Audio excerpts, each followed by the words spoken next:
Astra Abyssosque. We meet again, you two. Hi, Catherine. Do you have any commissions for us today? Commissions, huh? Let me think. Oh, how about this? Please attend the Academia's Academic Symposium this afternoon and recite a love poem on stage.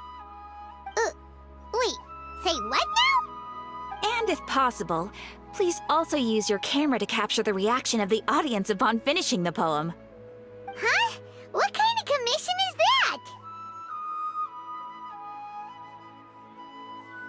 I see. It appears that you're not interested in this commission. In that case, please go to Port Armos and convince the Eremites there to spend some time volunteering at the local orphanage. Hey, that's not any better. I'm sure the mercenaries will have some interesting reactions as well.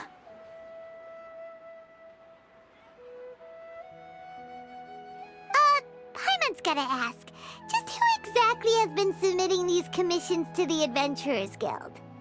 Oh, the commissioner? Well, actually, I just wanted to see the two of you in action. Was it so obvious? I was hoping you would actually take one of those commissions. That kind of chance to observe humans doesn't come by often. Ah, so it's Nahida. Paimon just knew Catherine wouldn't crack those kinds of jokes. When did you get into her head? From when she said, "Ad Astra Abyssosque." So it's been you this whole time? Are you done resting up, Nahida? Yes. I've been sleeping ever since we parted ways, and I even had a really, really long dream.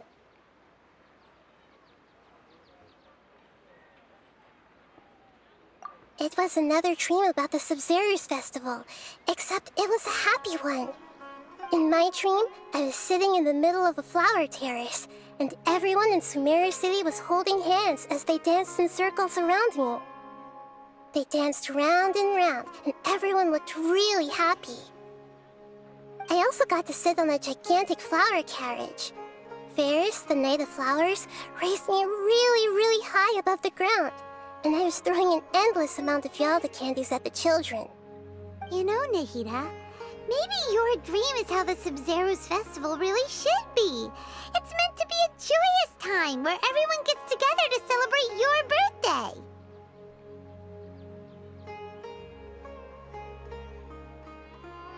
Huh? Wasn't I describing a really happy dream?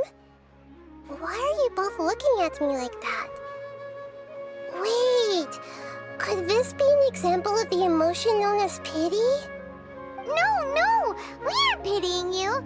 That would only make everything worse. We just don't want you to feel too sad. By the way, have you had a chance to visit Dunyarzad? How's she doing? The Homianis haven't allowed any visitors after the festival, so we haven't been able to check on her. Yes, I paid her a visit right after I woke up. She was resting at the time. Her condition is stabilized. However, since Elazar is a manifestation of the withering on the human body, we can only cure it by finding a way to take care of Irminsul's own withering. But for the moment, our top focus should still be figuring out what the sages are up to and what they're planning. Right. Who knows what'll happen if they manage to pull off another scheme like the Samsara of the Sub-Zerus Festival? So our first priority should be investigating and putting a stop to the sages' activities. As for how we should pull that off, let's discuss it somewhere else. There are too many adventurers around here. Oh, good point. Sorry, adventurers. We're gonna be borrowing Catherine for a little while.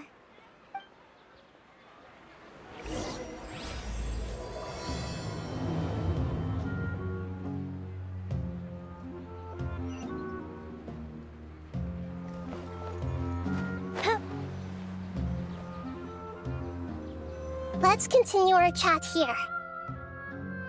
Okay, so do you have any ideas on how we can investigate the sages, Nahida? Actually, I've already done a little bit of work on that. But for now, I want to hear your thoughts.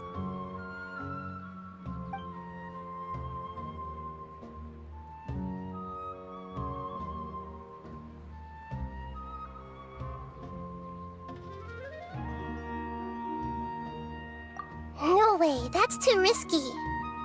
You mean it'd be too easy to get caught? No, it's not that. We shouldn't involve innocent students in this. As if doing that would be ignoring the safety of my people for my own selfish goals. How is that any different from what the sages are doing? That's a good point. Spoken like the god of Sumeru.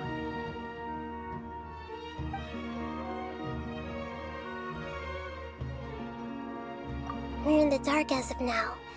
Since we still don't know anything about their goals, any rash move could tip them off and lead to terrible consequences.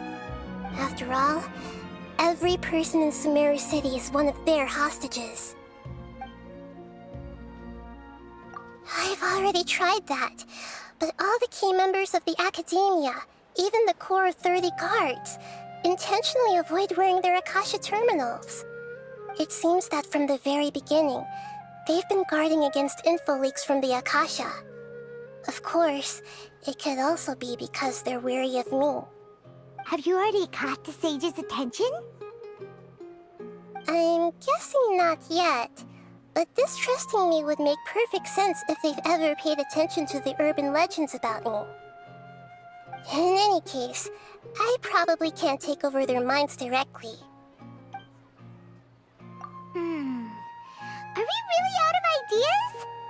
Nahida, you're super smart, so you already have something in mind, right? Don't keep us in suspense. Spill the beans already! According to a popular theory from the Vahumana Darshan of the Academia, rejecting impractical motions at the beginning of a planning session will give more weight to the actual proposal. Okay, but aren't you the god of wisdom? You don't have to use that kind of gimmick to make us take your ideas seriously. Well, I've been thinking that if I can't directly possess the leaders, and if I can't get ordinary people involved, then I should find someone who's already involved, but hasn't decided to side with the sages. You're saying we should recruit a spy? That does sound like it could work. Oh, before coming back, we met someone named Alhaitham. He seems like he acts alone, and he likes doing stuff behind the Academia's back. They probably aren't in cahoots. Actually, I already have someone in mind. Do you still remember that female scholar named Setaria? Setaria. Paimon remembers now. Isn't she the one who's always trailing behind the Grand Sage of the Academia? We ran into her basically every time the Sub-Zero's festival repeated itself. You could even say we're old enemies by now. Paimon still remembers the smug and mean way she always spoke to Nilou. I've always liked observing all kinds of people, and Setaria has always stood out from the crowd. She was born in the desert and was hailed as their greatest genius. Her academic gifts allowed her special admission into the Academia, and also gave her the opportunity to serve as the sage's assistant. Oh, Paimon didn't know she was from the desert. She must be pretty special then. Paimon feels like most of the desert dwellers around the city are working as mercenaries. The name Setaria means star. When she lived in the desert, she shone like the brightest star in the night sky. Later on, she was chosen by the sun. The star was given a place in the daytime sky to complement the sun's dazzling light. Soon after, the star witnessed the sun scorching the earth, which brought forth many disasters. The star began to waver. Instead of staying beside such a sun, wouldn't it be better to return and light up part of the night sky? But in the end, she couldn't give up the radiance of daytime.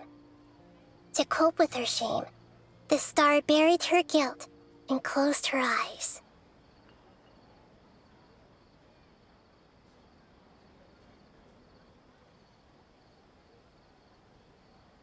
From the sound of it, Sataria's just hung up on the research opportunities here. But she doesn't really support the academia. She still feels guilty about not doing more for the desert, right? She's just running away from her problems. Indeed. When they are presented with complex moral issues, many people will simply plug their ears and go with the flow until the problem can't be fixed anymore. She's suppressing a lot of guilt, but before she realized it, she had already become the sage's accomplice. She can't deny her part in their schemes anymore. Right. We must somehow make her face her problems again. That way, not only can we get useful intel from her, but she can also use it as an opportunity to redeem herself. From my past observations, Sataria will take a day off from the academia every 10 days to do some shopping in the city. Tomorrow afternoon just happens to be a shopping day for her. That'll be our chance. To prepare, let's go check out some of her favorite spots and have a quick chat with a few of the vendors there.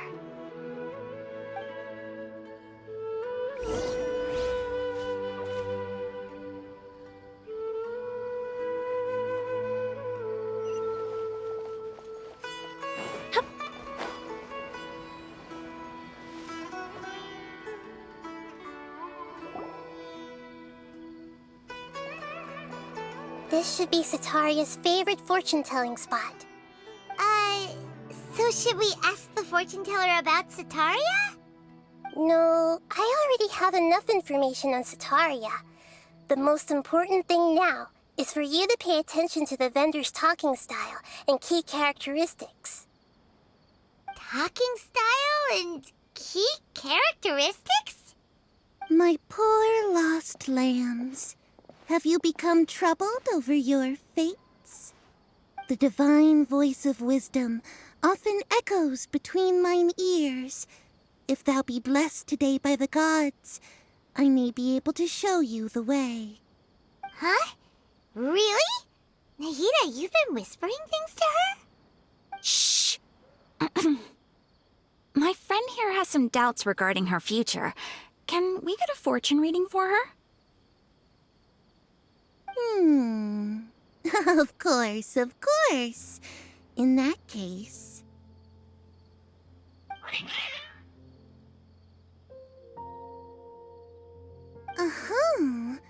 It would seem that Harut and Marut are quite wary of you. Perhaps, at some time in the past, you have somehow offended the gods. Only mocking the god of Animo, questioning the lord of Geo's financial savviness, and brawling with the god of Electro. Do those count? Oh, nothing. Go on, pick an aspect for her to divine.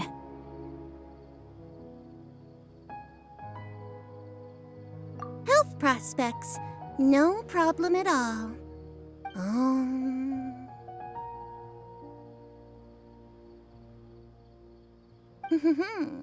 The gods have spoken. The truth shall be revealed. Your life shall continue on for many tens of thousands of years. Impossible. Harut, Marut, did you two spoil my divination? I've never read a fortune so absurd.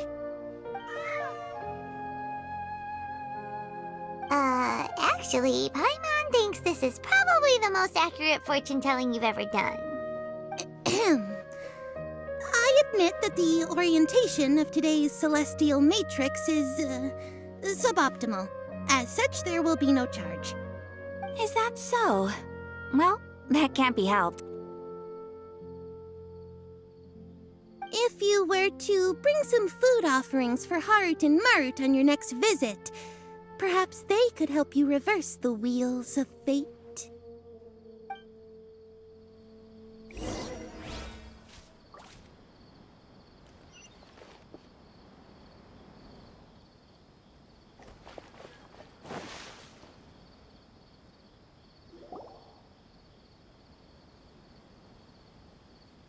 Is Is this another one of Sataria's favorite stalls? Yep. It belongs to a king. His father helped Sataria a lot when she first moved to Sumeri City, so she still comes by whenever she has time. When I start talking with him, listen carefully to the details of our conversation. Ah, dear customers! Would you like to look at some pottery? We caught wind of your great craftsmanship, so we specifically came to take a look. Oh, I recognize you. Aren't you Miss Catherine from the Adventurers Guild? Sounds like I'm in for some big business. Speaking of, where did you learn this trade? I suppose you could say it all started with my dad. He's a mason by trade, but I picked up an interest in clay while apprenticing for him. After that, I began making pottery by myself in secret, and I simply changed trades when my works turned out well. Although it's a pity that I'm no longer making much use of the knowledge provided to me by the Akasha. That's nice. You're making a living doing something you love. So is your father still working as a mason? Oh no, not anymore. A few years back, he fell from a roof and broke his leg. Since he had already saved enough mora over all these years, he's just enjoying the retired life in Port Ormos nowadays. I see. We wish him peace and happiness in his retirement. I'll have someone in charge of logistics at the guild come by another day for some goods. We'll leave you to it. Take care now. No problem. Rest easy, all our goods are sure to meet your every need.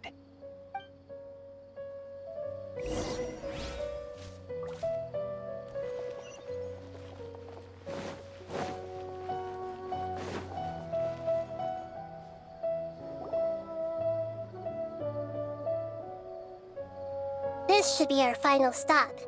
Sataria's always thinking of this restaurant when she's working at the academia, so she always comes by whenever she's out in the city. Nahida, you've really thought of everything. It's my duty to protect Sumeri's citizens, after all. Hi there. I feel like I've seen you down by the docks before.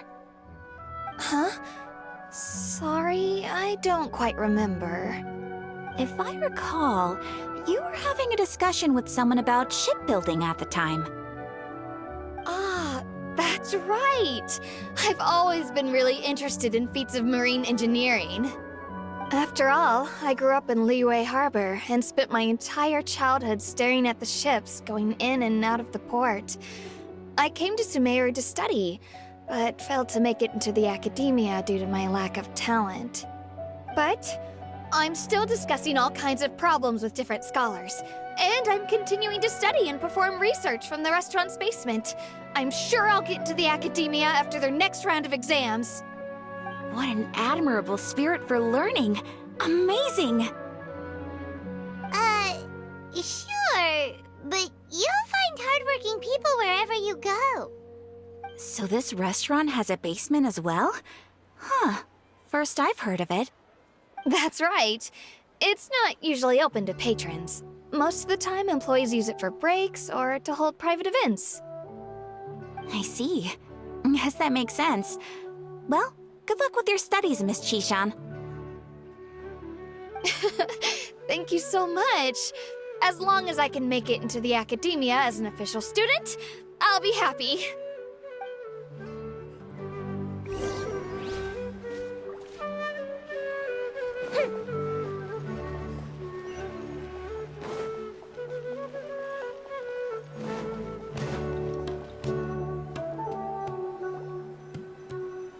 So, was that everybody? Mm-hmm. 3 familiar faces should be enough for Sataria. What's the point of all the information we've collected? Nahida, you still haven't told us how you're planning to make Sataria face her problems. Sataria is already used to avoiding her problems, so we must find a way to break through her usual sensibilities. I remember you mentioned that the Eremites in Port Ormuz are all making a fuss about the upcoming resurrection of King Deshret. Although though it's all just a boatload of nonsense, the fate of her homeland may turn out to be Sataria's soft spot. Oh, Paimon gets it now! You want to take advantage of the guilt Sataria feels about her homeland. Although she knows she should return home to help the people of the desert, all she's done is conspire with the sages.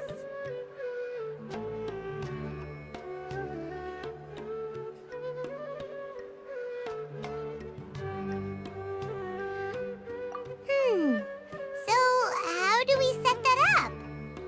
Well, King Deshret is long gone, and Sataria is also too smart to fall for any simple tricks.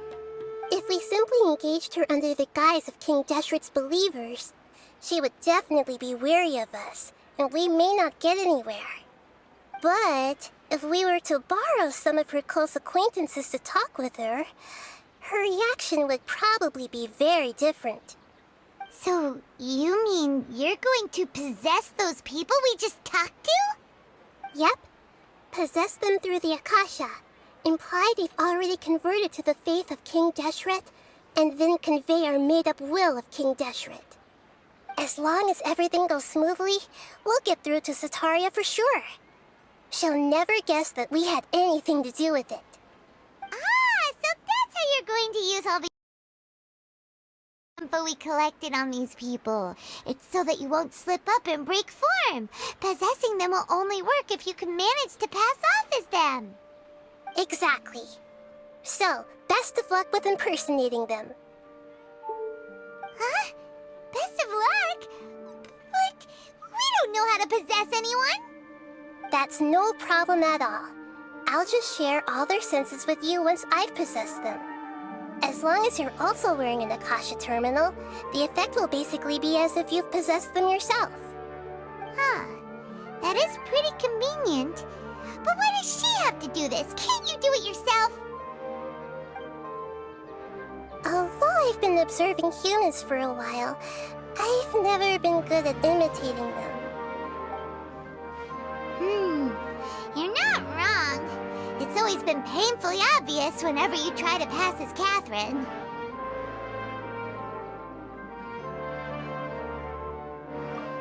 If it was at all possible, I would have preferred to leave these people alone. But seeing how things are now, I probably should just accept it and push on. Yeah, don't beat yourself up over it. We're only doing this to help everyone, and we'll only be borrowing them for a little while anyway. Alright, then let's give it a go tomorrow afternoon.